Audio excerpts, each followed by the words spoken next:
Hey guys, what's up? This is Dan here with GrapeVineRecording. Welcome back to Quick Tips.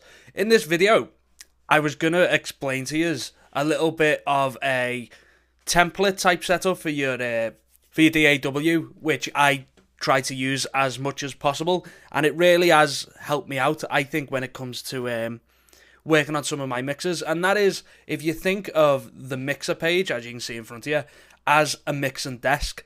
And one of the problems I find nowadays is we have that many plugins, and obviously with how easy it is to get some illegitimate plugins, you find that you've got hundreds of different plugins and you kind of don't know what they do, and a lot of them are quite unnecessary, really. And if you look at any mixing desk, there's always certain things that are kind of always there, and them things are an expander or a gate, an EQ, and a compressor.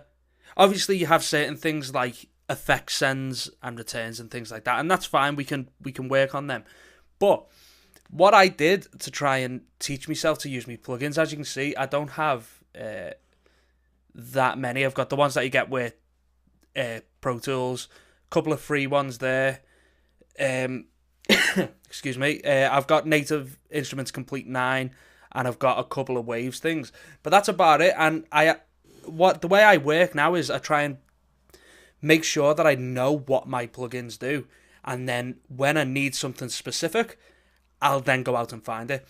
So what I do is, when I start, is I select all of my all of my channels, like that, and then the first thing that you'd always find on a mixing desk is a filter. So I'll go plugin, keep hold of Alt and Shift if you're on a Mac, and that will add this plugin to all of the selected channels. And let's use the Q1.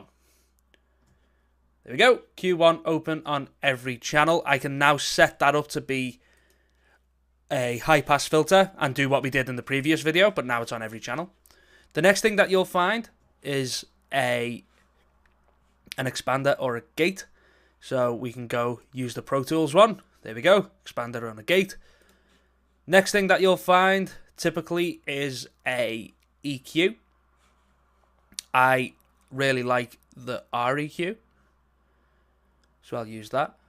And let me just open up the next line of insert, so I can just move these out of the way so I don't overwrite them. And then the next thing you'll find is a compressor, which I will use. I don't know what I'll use. I will use the R compressor. So there you go. That's them all set up, and that's pretty much set up kind of like the way a mixing desk would be set up. Then, of course, you've got your sends down here. On a lot of plugins nowadays, or in a lot of plugin bundles, you will get a channel strip, which is exceedingly useful if you don't want to, add all of them plugins individually. You can add them all in one go.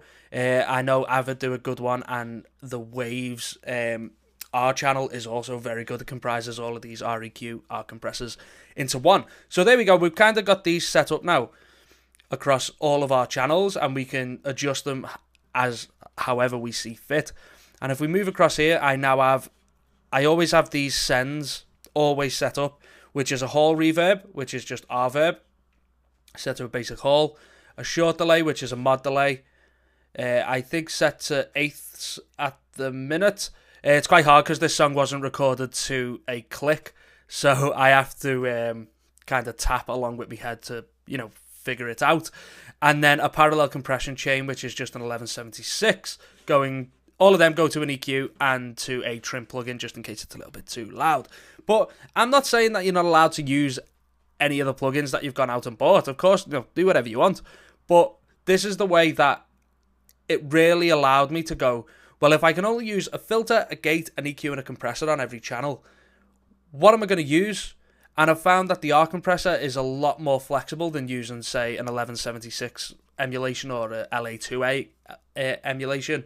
Either the R compressor or the Digi Design compressor, for me at least, get that job done spot on.